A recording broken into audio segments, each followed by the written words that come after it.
Alabado sea el Señor. Alabado su nombre.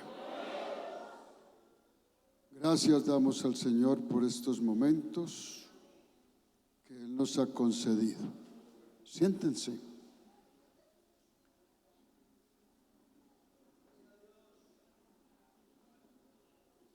Aquí hay una cantidad de necesidades que se están presentando delante del Señor. Se desean liberaciones, se desean cambios de vida, se desea estar fortalecidos en el Señor. Muchos deseos hay en esta mañana. Así que vamos a tomar la palabra de Dios en el capítulo 2 de Joel,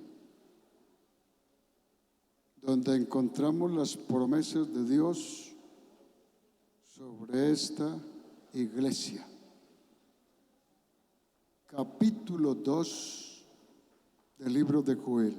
Todo el capítulo es una bendición, pero vamos a tomar algunos versículos. El verso 28. El verso 28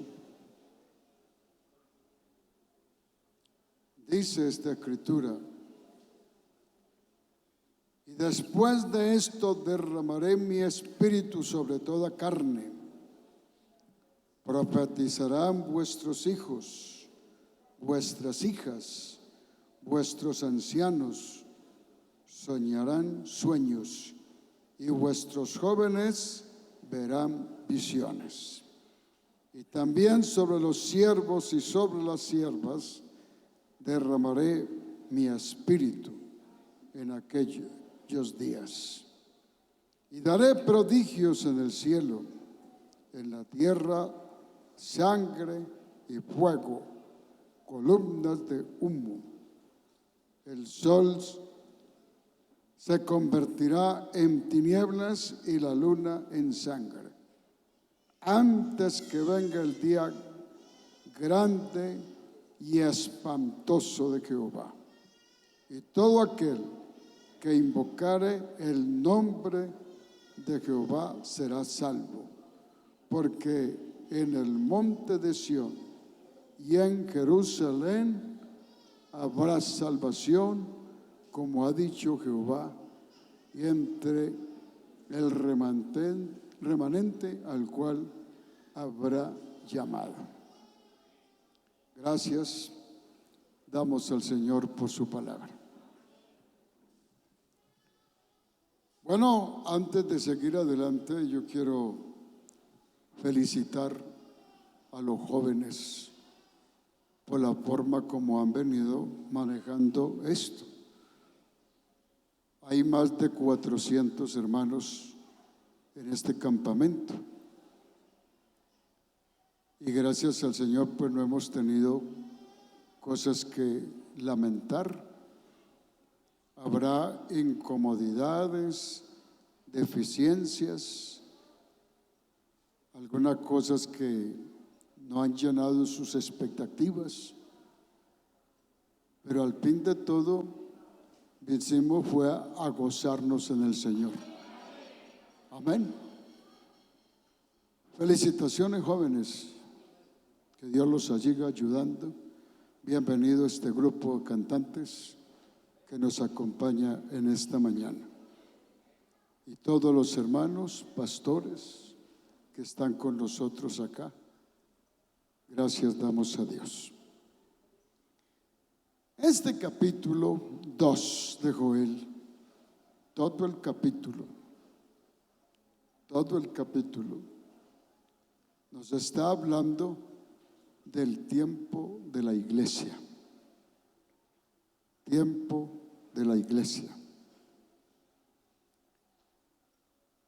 ¿Dónde comienza? Desde la obra del Calvario.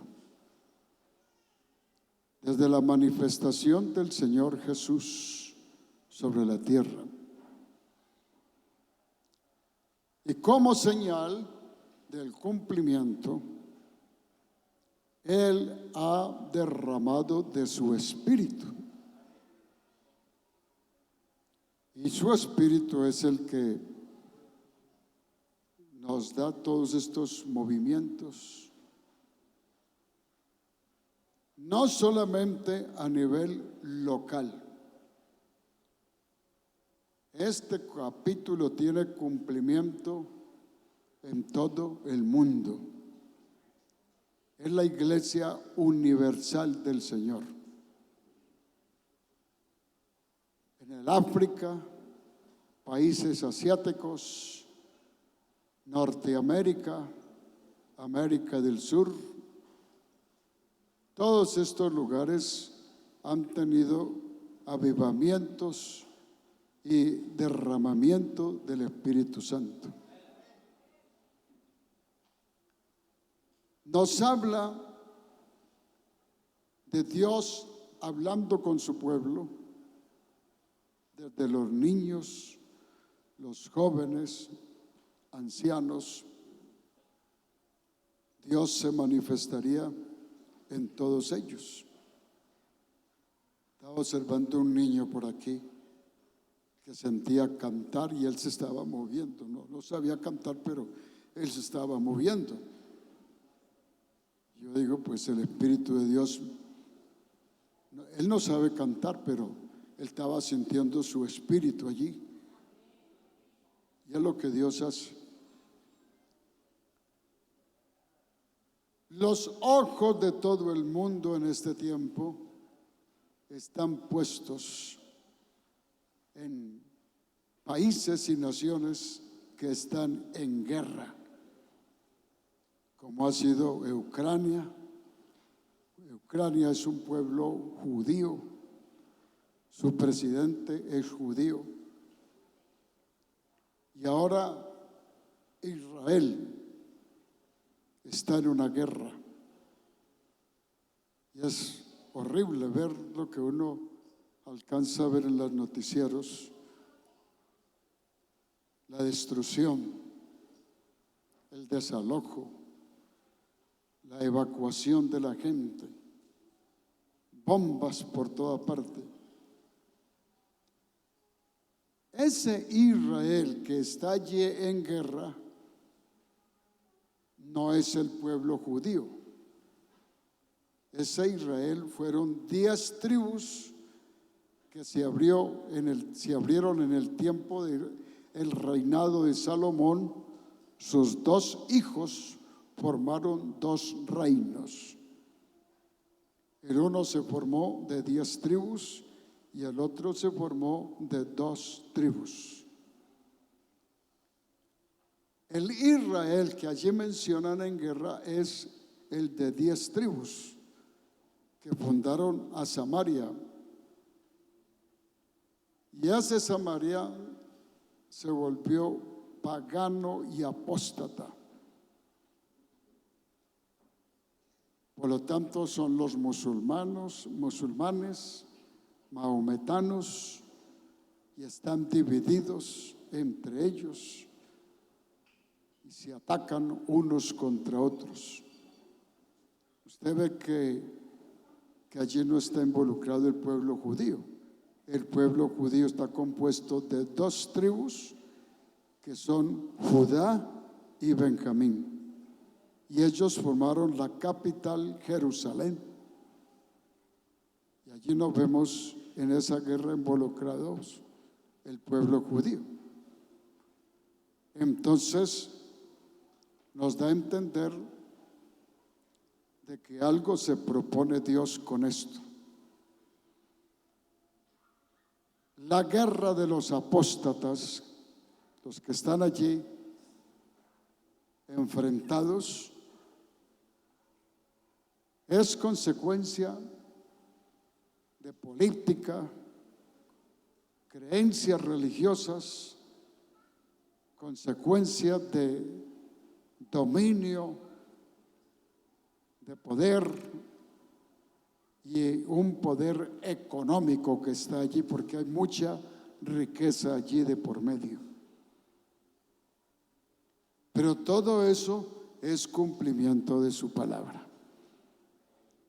Mientras ellos están en guerra, Dios nos ha dado un país donde tenemos libertad de culto. Ahora alabamos, glorificamos el nombre del Señor con mucha libertad.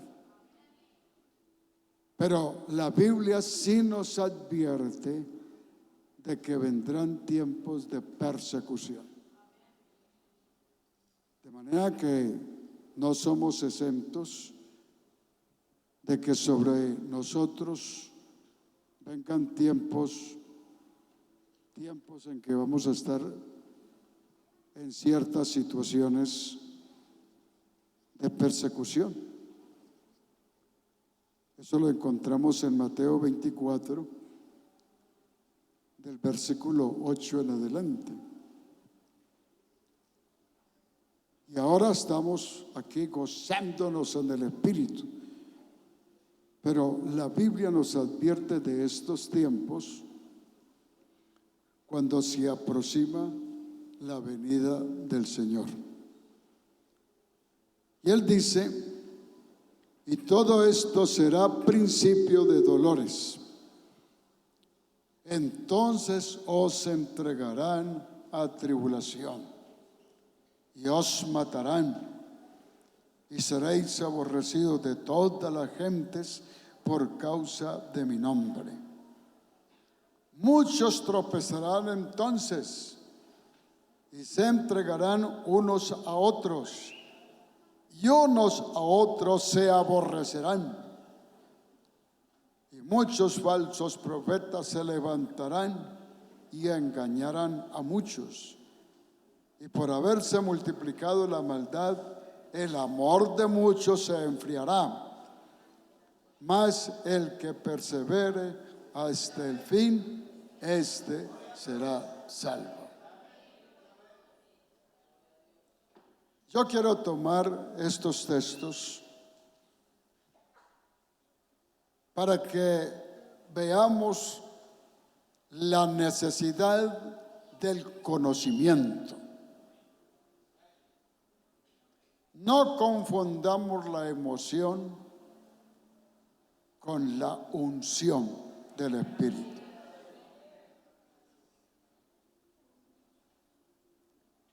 En el manejo de la emoción, todos somos emocionales. Algunos la manifiestan físicamente, otros la llevan muy interiormente. Usted encuentra algunos que no los motiva nada, pero otros se motivan cantando, oyendo la palabra. Y somos diferentes emocionalmente. Así que yo no puedo decir que el que está manifestando sus emociones, saltando, gritando, brincando, no puedo decir que está mal. Esto se apagó. ¿Aló? Bueno, no puedo decir que este creyente está mal. No, él está manifestando su emoción. Ni el que no salta, brinca o grita, tampoco puedo cuestionar o decir que está mal, porque él lleva una emoción interna. El gozo, la paz, la felicidad que él tiene, la puede llevar internamente. La necesidad del conocimiento, aprender, porque el conocimiento viene doctrinalmente. Yo he explicado 3 cosas que tienen que ver con la salvación. Y la primera de ellas es emocional. La segunda de ellas es la voluntad de la persona. Y la tercera de ellas es el intelecto, conocimiento. Así que puede estar en riesgo el emocional y puede estar en riesgo la persona que no tiene voluntad. La emoción nos lleva a gozarnos y alegrarnos en cualquier cosa que sea, cantando, orando, por la palabra, es emocional.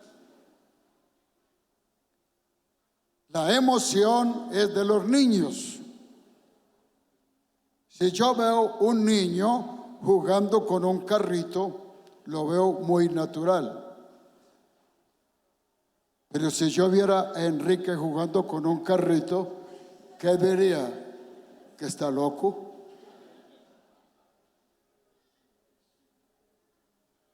Dios quiere de nosotros que aprendamos a madurar en el conocimiento. Y emocionalmente nosotros nos puede motivar, y el hermano que está nuevo se goza, se alegra con cualquier palabra, cualquier cosa que ve, él se goza, porque es niño. Pero la persona que ya ha madurado en el conocimiento no lo emociona cualquier cosa. Ya él le gusta ver cosas reales. Cosas reales. Por eso la necesidad del conocimiento. Este es un tiempo de apostasía.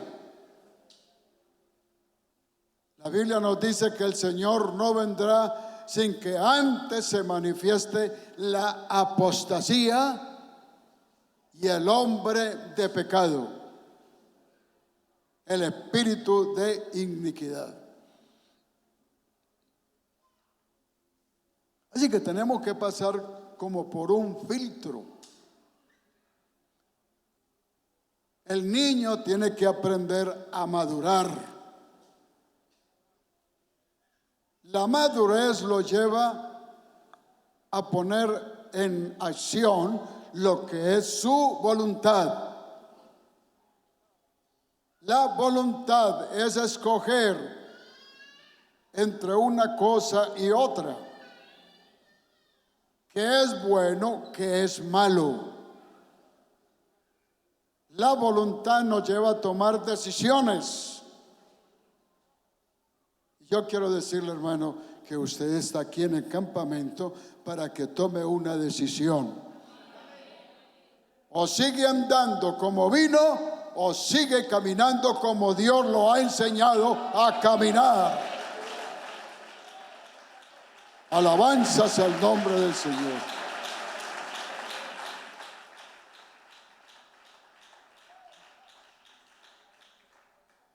Crezca en el conocimiento. Hermano, el Espíritu Santo no necesita monerías. El Espíritu Santo es directo con nosotros en el sentido de la palabra. Por eso yo quiero referirme a esto. La necesidad del conocimiento. Para uno adquirir conocimiento, necesita siempre estar con unos oídos abiertos. Ponerle sentido a su vida. Caminar como Dios le ha enseñado a caminar. Él es recto y no se tuerce ni a la derecha ni a la izquierda. Es recto. Usted tiene que aprender a ser un oidor de la palabra y ponerla por obra. Allá en Job 34 nos está, primero, el segundo, versículo 2, nos está mostrando que así como el oído prueba las palabras, Así como el paladar gusta las palabras, así también el oído gusta. En el paladar gusta lo que come, por el oído gusta el conocimiento de su palabra. Nosotros vivimos, yo tuve la oportunidad de vivir unos avivamientos que hubieron en la iglesia desde el año 64, hay como desde el 63, año 1963 hasta los años 70. Unos avivamientos en la iglesia, cultos hasta por allá medianoche, algunas veces se amanecían en culto, cantando, brincando, saltando, pero no había mucho conocimiento en la palabra.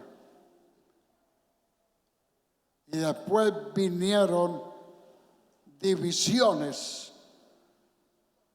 A la iglesia le azotó en ese tiempo dos divisiones muy fuertes, que fue esa doctrina de la doctrina de la culebra, o esa doctrina de piedra angular. Eso ha tenido diferentes títulos. La doctrina de William Branham. ¿Por qué fue tan peligrosa? Porque la doctrina de William Branham. William Branham fue un norteamericano, un pastor norteamericano que movía masas enteras en el cristianismo, llenaba los estadios, llenaba los teatros, las plazueletas, todo se llenaba donde ese hombre estaba. Y habían sanidades, habían milagros.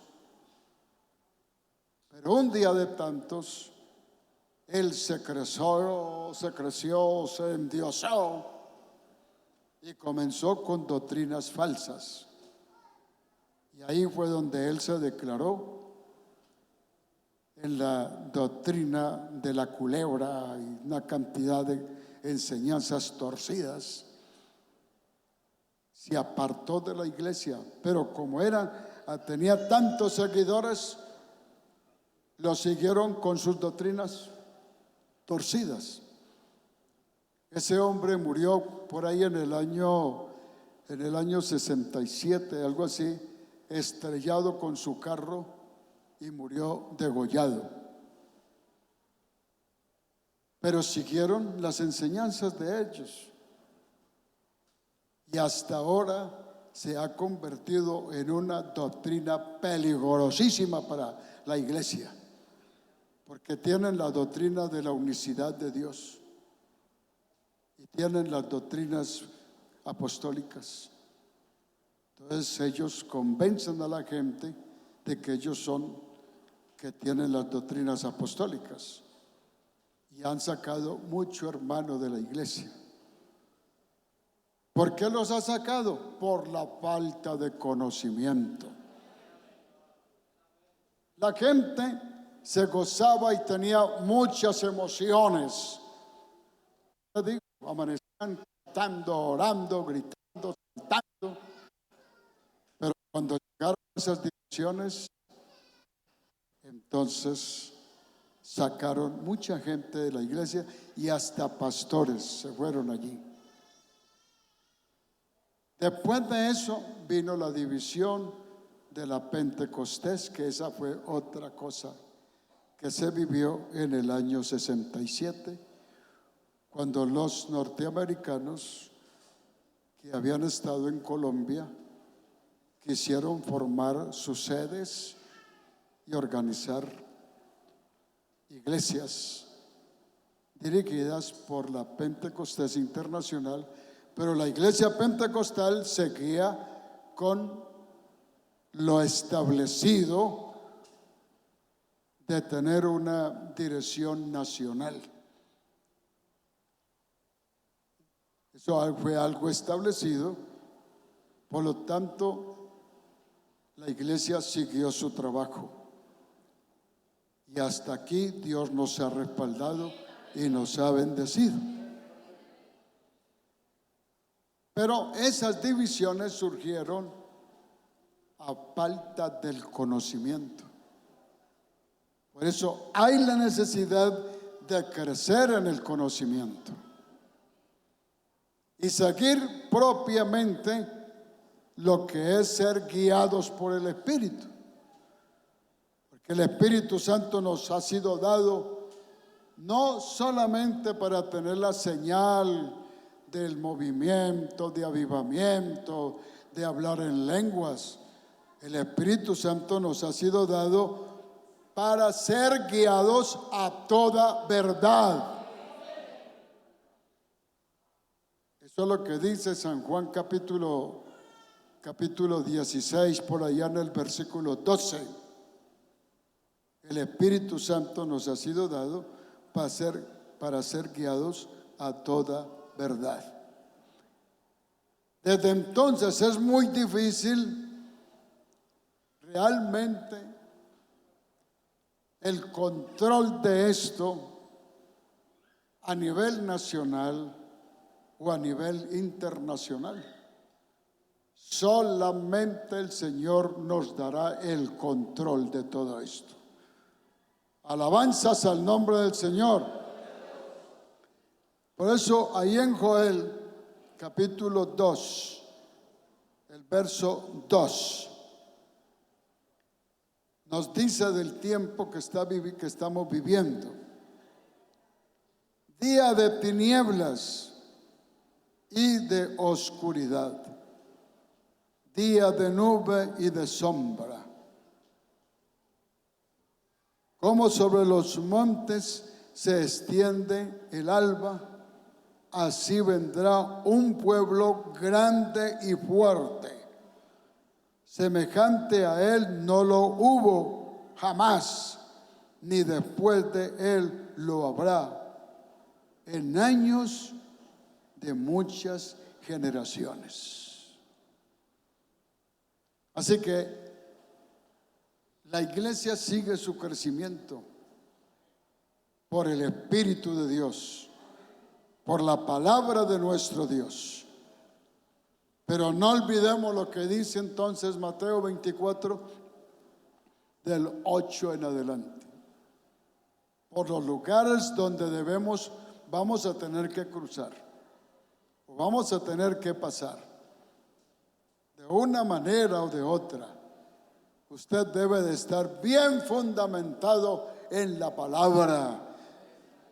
Mas el que persevere hasta el fin, este será salvo.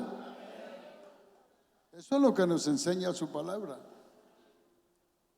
Así que la iglesia ha sido edificada en el fundamento de la palabra, la obra de su Espíritu, porque tenemos que aceptar que la obra de su Espíritu, guiándonos siempre a toda verdad, conservando las doctrinas y los fundamentos apostólicos, vamos creciendo en ello, conservando siempre la unidad de su Espíritu. Es Él el que nos mantiene unidos, nos mantiene juntos y nos mantiene perseverando la obra de su Espíritu. Han habido tantas cosas en toda la historia que yo conozco de la iglesia desde el año 62, cuando me convertí al Señor, recibí los primeros cultos, me bauticé en el nombre de Jesús, fui lleno del Espíritu Santo antes de ser bautizado. Era un jovencito de 15 años.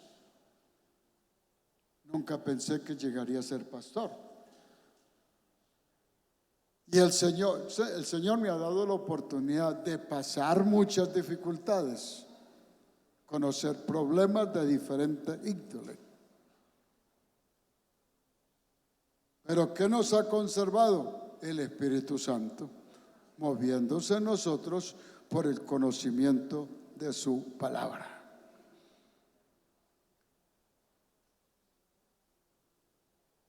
Vamos a detenernos para mirar la historia del Espíritu Santo, capítulo 2 de los Hechos.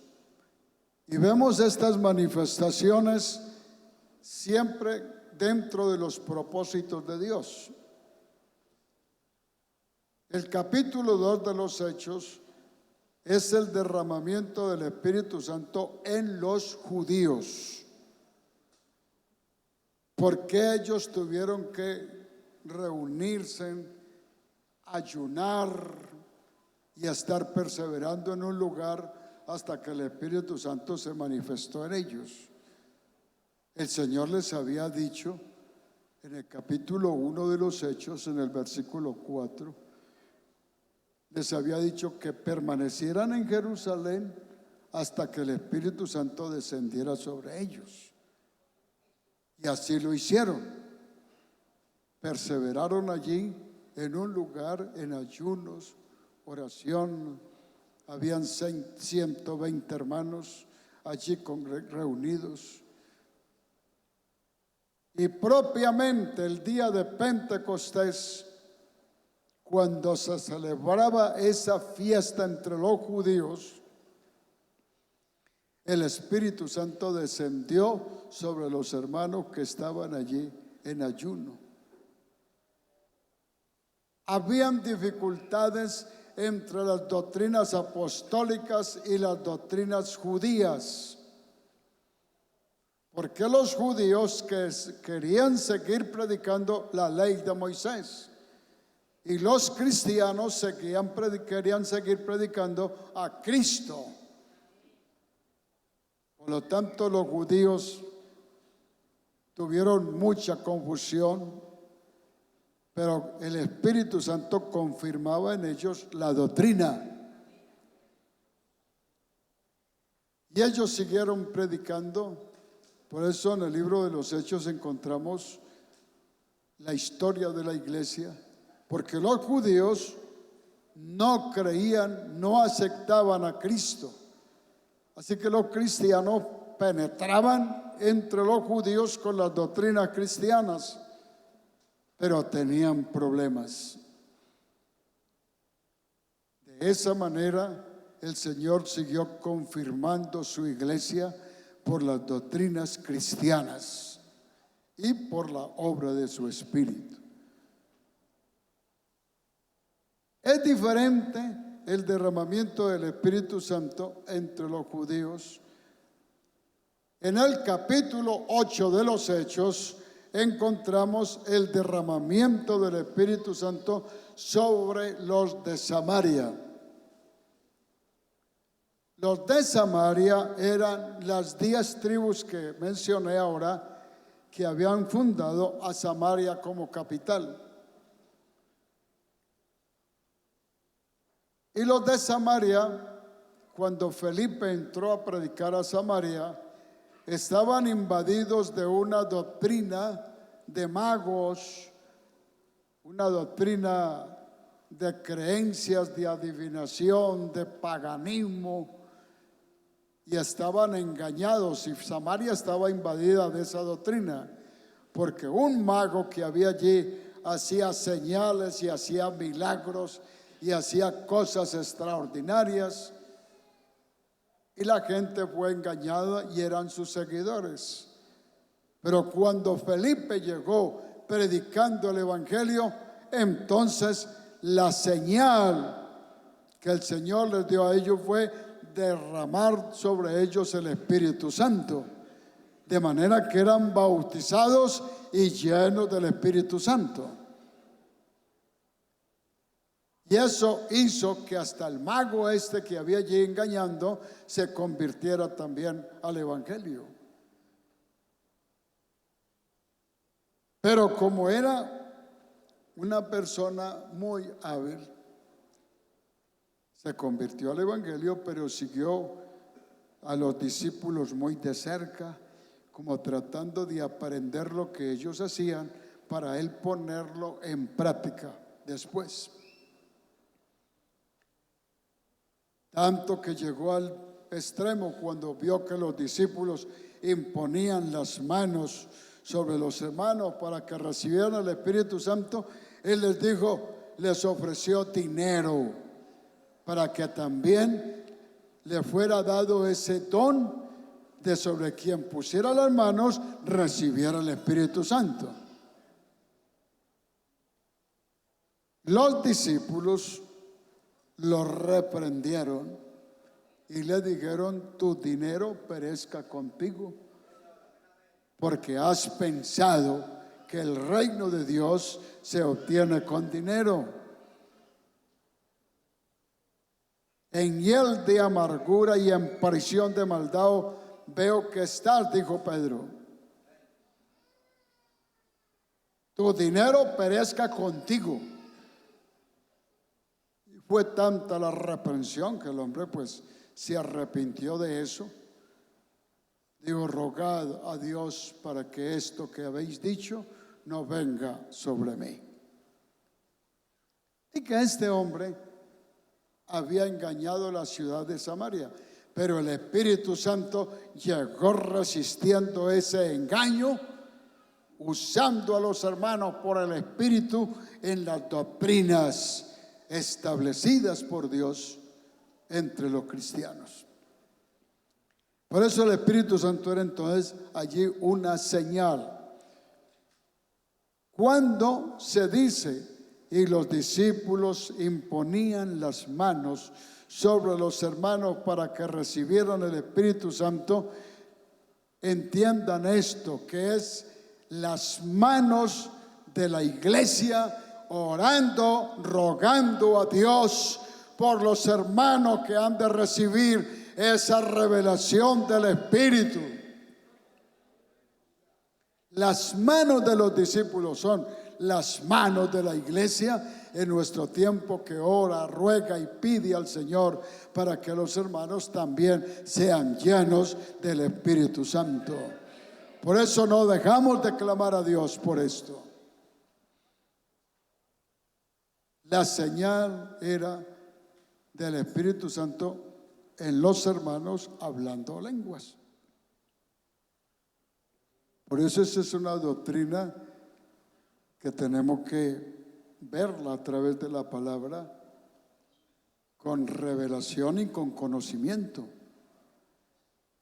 Ahora viene el Espíritu Santo derramándose entre los gentiles, capítulo 10 de los Hechos. Vamos a ver lo que ambos tienen diferente forma de manifestarse. El Espíritu Santo cayó sobre los que oían el discurso del apóstol Pedro. Nótese que entre los gentiles no había gente ayunando, no había gente orando, no había gente congregada en ningún lugar. Era la primera vez que se les predicaba el Evangelio y se habían reunido allí por la visión que Dios le había dado a Cornelio. Y Cornelio, mediante esa visión, mandó a llamar a Pedro, y Pedro fue hacia ellos para predicar el Evangelio por primera vez entre los gentiles. Yo no sé si usted ha aprendido que los gentiles eran naciones paganas, totalmente desechadas en las promesas de Dios, desechadas en los judíos. De los judíos, ellos, los gentiles, eran paganos, gente inmunda, gente que no tenía nada que ver con las cosas de Dios. Por eso se les hizo extraño cuando el apóstol Pedro predicó el Evangelio entre ellos, y fue confirmado por el Espíritu Santo. Por eso el Espíritu Santo cayó sobre ellos y hablaban en lenguas conforme el Espíritu les daba que hablasen. Eso hizo que el apóstol Pedro le dijo: ustedes, hermanos judíos, ¿puede alguno impedir el agua para que no sean bautizados estos que han recibido el Espíritu Santo también como nosotros. Y todos tuvieron que aceptar que los gentiles por primera vez habían recibido el Evangelio confirmado por la obra de su Espíritu. Alabanzas al nombre del Señor. Entendamos entonces que la forma de manifestarse el Espíritu Santo ha tenido unas fases diferentes. Primero entre los judíos, después allí entre los samaritanos, ahora en los gentiles. En el capítulo 10 de los Hechos, el Espíritu Santo cayó y los hermanos hablaban en lenguas y glorificaban al Señor. Y allí que hemos aprendido que un creyente que se llena del Espíritu Santo manifiesta la señal de las lenguas. Tenga cuidado con ese mensaje de que eso fue en ese tiempo y que ahora ya no nos corresponde. Nosotros estamos dentro de las doctrinas apostólicas. Y tenemos. Puede ser que muchos hermanos llevan años perseverando en la iglesia y no han tenido esa experiencia de hablar en lenguas. Pero la palabra de Dios le muestra que hay que hacerlo. Que no fue en ese tiempo, sino que las doctrinas apostólicas continúan hasta el tiempo que tenemos. Diferentes formas. Estos que recibieron el Espíritu Santo se bautizaron en el nombre de Jesús. Luego encontramos en el capítulo 19 de los Hechos otra forma de manifestarse el Espíritu Santo con la señal de las lenguas. Cuando el Evangelio entró a Éfeso, Éfeso era una ciudad invadida por la idolatría de una diosa que ellos tenían allí. Y la adoración a esa diosa había hecho ricos algunos artífices que habían hecho imágenes de esa diosa y las vendían a buen precio. Y cuando el Espíritu Santo obró en unos discípulos que eran de Juan, y Pablo les dijo: ¿habéis recibido el Espíritu Santo? Ellos dijeron: ni siquiera hemos oído que hay Espíritu Santo. Somos bautizados en el bautismo de Juan. Y Pablo, allí la Biblia nos dice que estos fueron bautizados en el nombre del Señor Jesús. Y Pablo les imponía las manos y eran llenos del Espíritu Santo, hablando en lenguas. No se olvide, hermano, que esos pasajes, léalos con todo el cuidado. Entonces algunos hermanos se preguntan por qué en una forma diferente. Ya en Éfeso el Espíritu Santo comenzó a obrar con la señal del Espíritu Santo. Y hubo una tremenda situación, persecución a causa de la idolatría de esa diosa que había allí. Pero el Espíritu Santo iba confirmando su palabra donde se predicaba. Desde entonces, hermano, la iglesia ha seguido predicando allí, bautizando a la gente en el nombre de Jesús y enseñándoles que deben de recibir el Espíritu Santo conforme a su palabra. Muchos hermanos tienen tiempo de haber sido bautizados en el nombre de Jesús, pero no han recibido el Espíritu Santo con la señal de las lenguas. Y esto ha creado alguna confusión entre ellos. Las lenguas no son dadas humanamente. La Biblia dice que son dadas por el Espíritu. Así que usted no habla lenguas porque quiere. Te habla lenguas cuando el Espíritu Santo se haya manifestado en su vida con esta señal. Desde entonces los hermanos se preguntan, ¿y qué será de los hermanos que no han recibido la señal del Espíritu Santo con la manifestación de las lenguas? En primer lugar, quiero decirle, el Espíritu Santo está dado. Usted no tiene sino que recibirlo. Y ahí es donde está el problema. ¿Y qué debo de hacer entonces para recibirlo? Joel capítulo 2, del verso 12 en adelante, le está mostrando lo que debe de hacer para tener esta experiencia del Espíritu Santo. Nos hace falta como escudriñar más las Escrituras.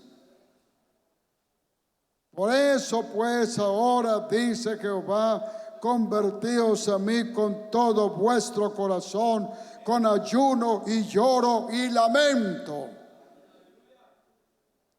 Rasgad vuestro corazón, no vuestros vestidos. Convertíos a Jehová vuestro Dios, porque misericordioso es y clemente, tardo para la ira y grande en misericordia, y que se duele del castigo. Alabanzas al nombre del Señor. Aleluya. Aleluya. ¿Quién sabe si volverá y se arrepentirá y dejará bendición tras de él? Esto es, ofrenda y libación para Jehová vuestro Dios. Esto es ya lo que son los resultados de una persona humillada ante Dios. Tocad trompeta en Sión, proclamad ayuno, convocad asamblea, reunid al pueblo, santificad la reunión, juntad a los ancianos, congregad a los niños y a los que maman, salga de su cámara el novio y de su tálamo la novia.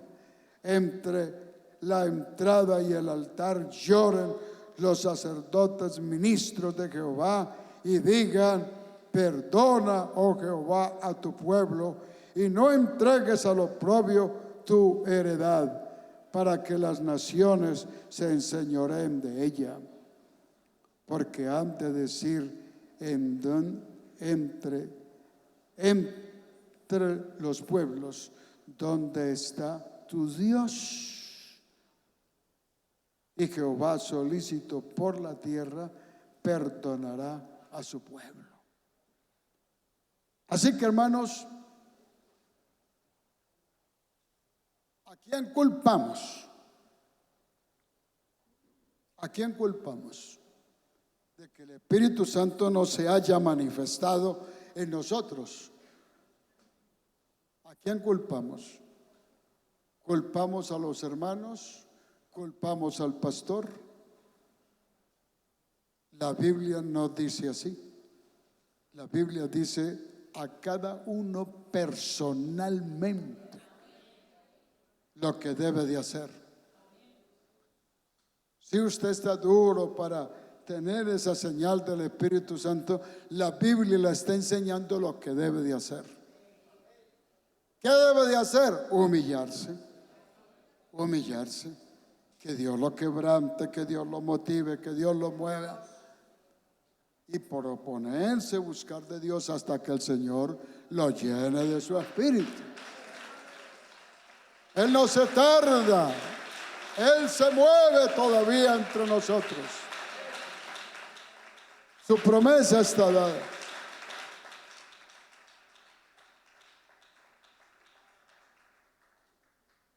La Biblia nos muestra acá el tiempo. Ya hablamos de 4 tiempos diferentes en que el Señor se manifestó en el libro de los Hechos. La iglesia ha seguido su historia desde el primer siglo.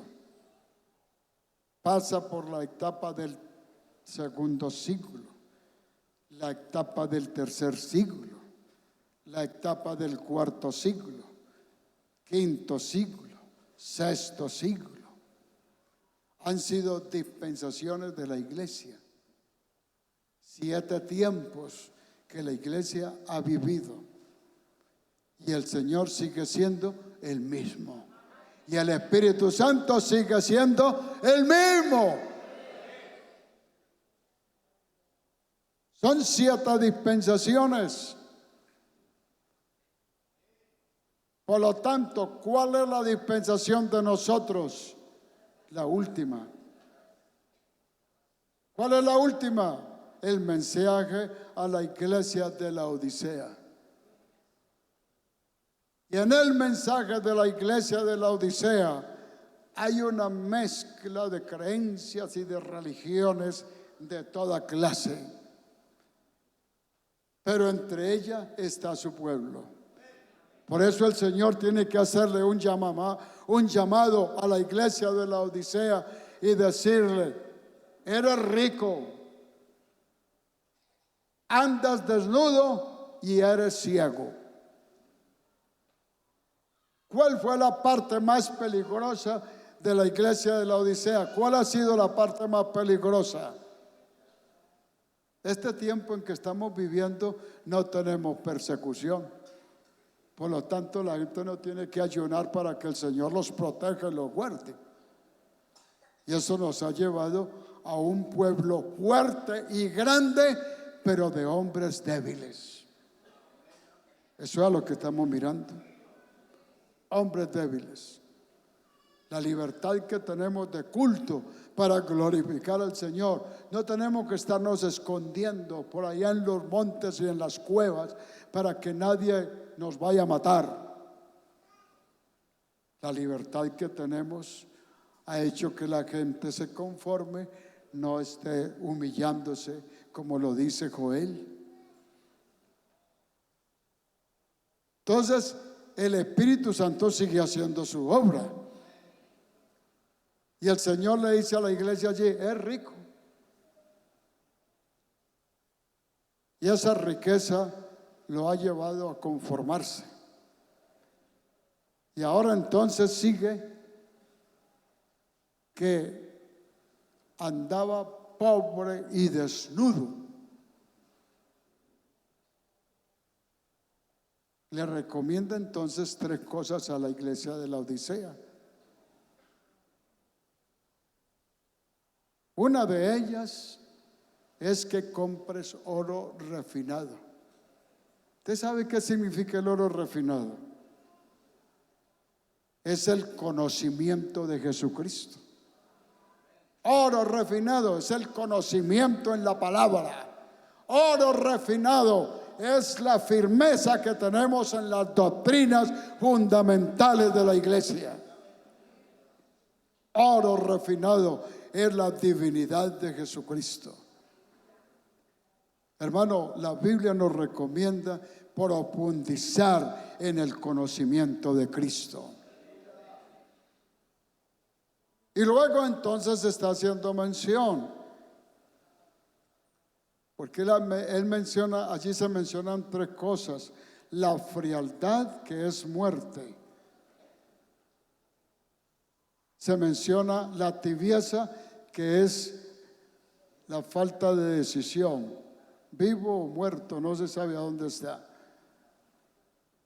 y la otra es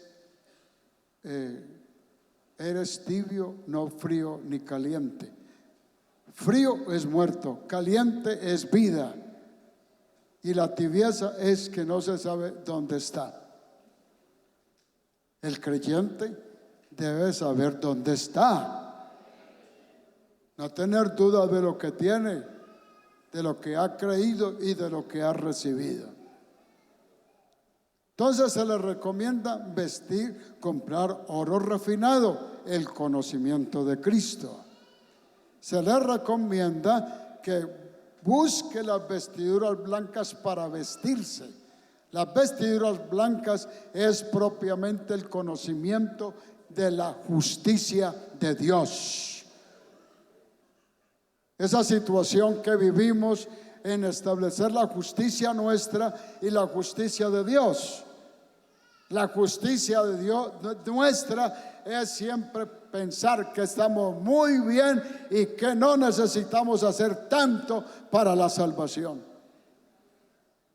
La justicia de Dios es revelarnos sobre la necesidad de vestirnos con vestiduras blancas, que son la justicia de Dios. Y luego entonces le está diciendo: unge tus ojos con colirio para que veas. Los ojos con colirio siempre nos ayudan a ver una vida espiritual clara. Nos ayuda a ver, ser visionarios, seguir pensando en las cosas que Dios tiene preparadas para nosotros.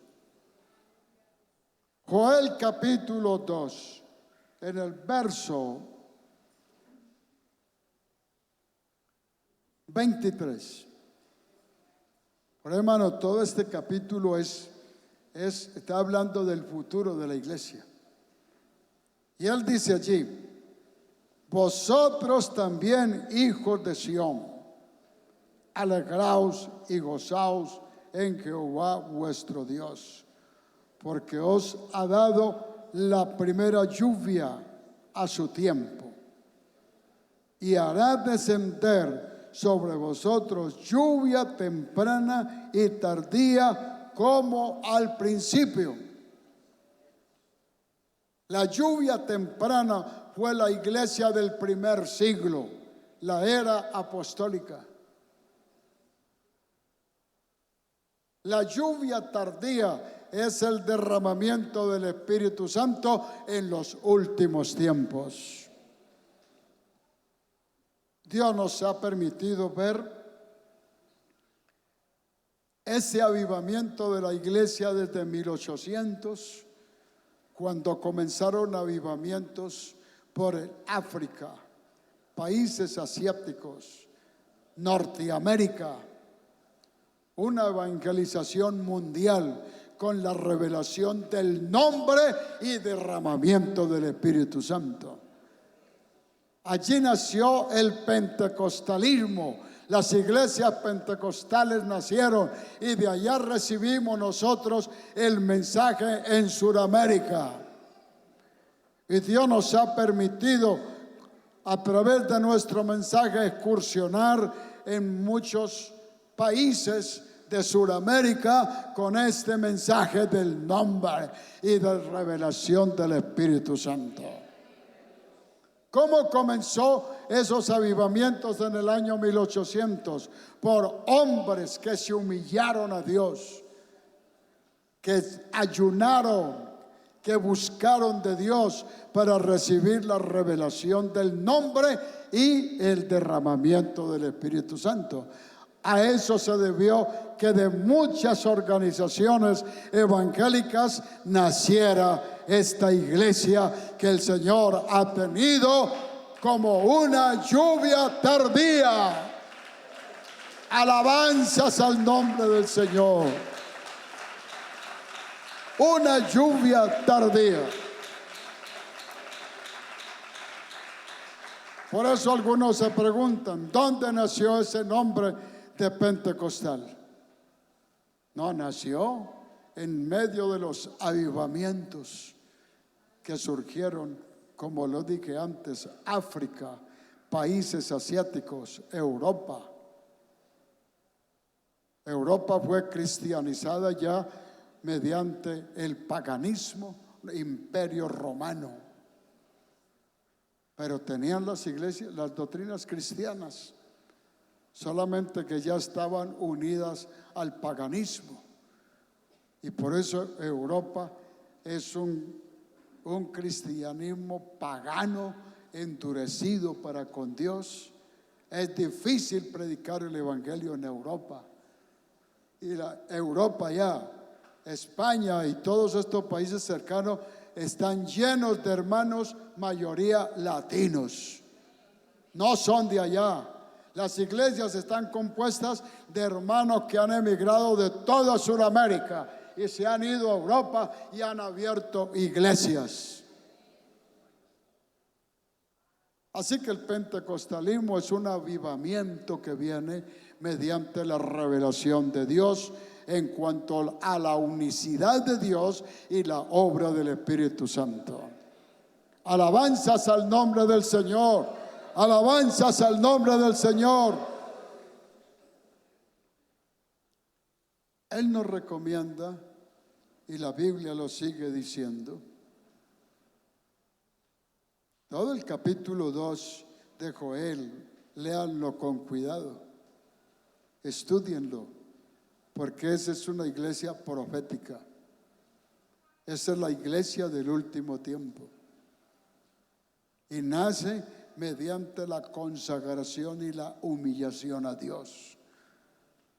No se ve como algo general. Comienza por nosotros, por una forma individual de buscar a Dios.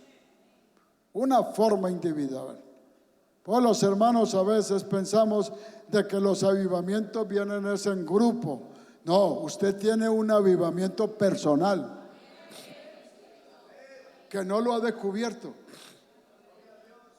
No lo ha descubierto. Pero ese avivamiento personal tiene que buscarlo usted encerrado con Dios.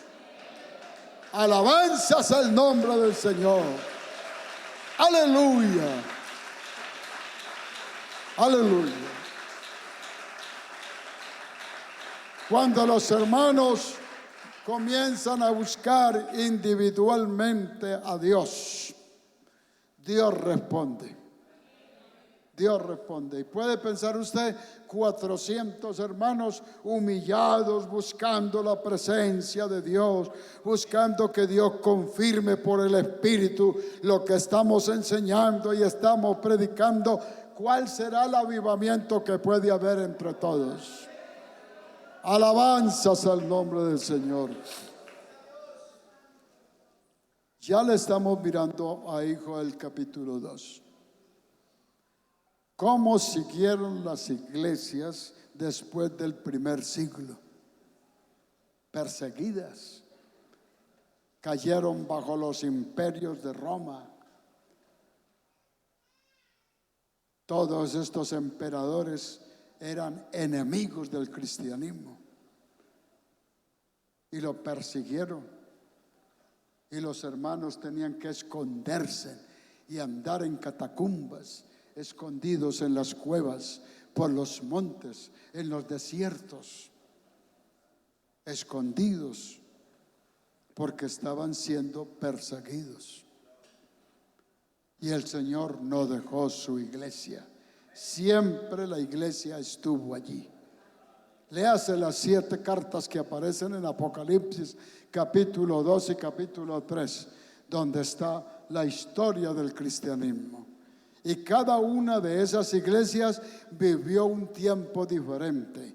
Y el Señor siempre les hablaba diciendo con un mensaje, enseñándoles de que estaba con ellos. Alabanzas al Señor.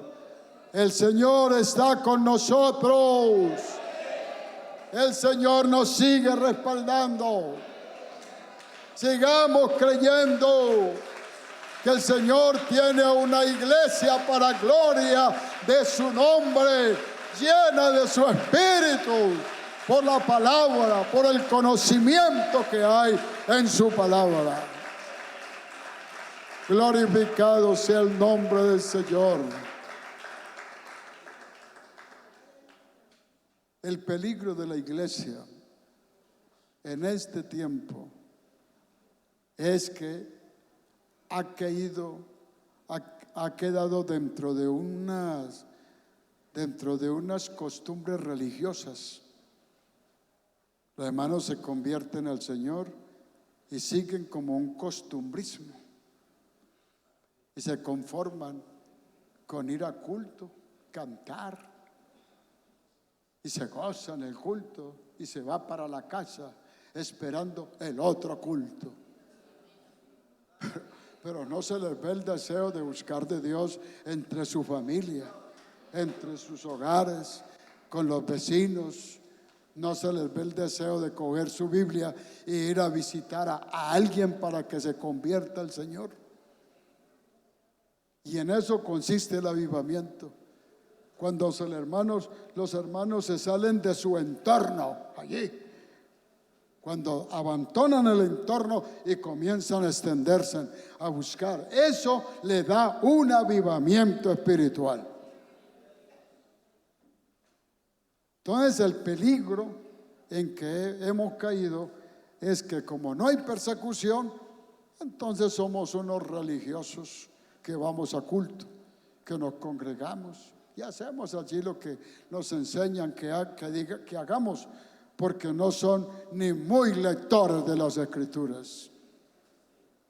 Es un peligro para el creyente que no ama las Escrituras, que no ama la palabra de Dios.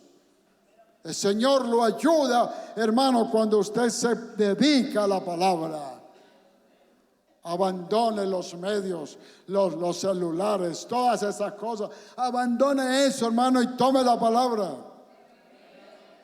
Tome la palabra para que su vida esté vivificada, para que sienta ese deseo de buscar del Señor, de humillarse al Señor. Alabanzas.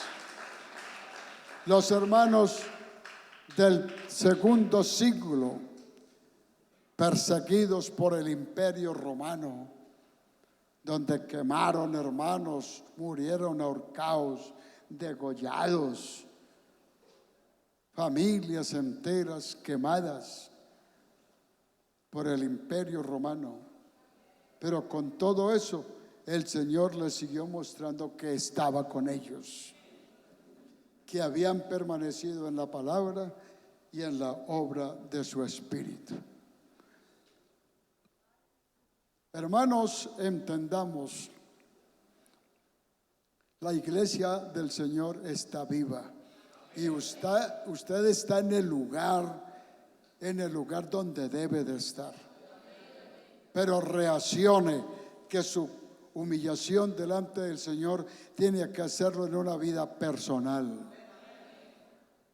No es el grupo, no es la masa, no es encontrarse entre un avivamiento que lo hacen varios hermanos.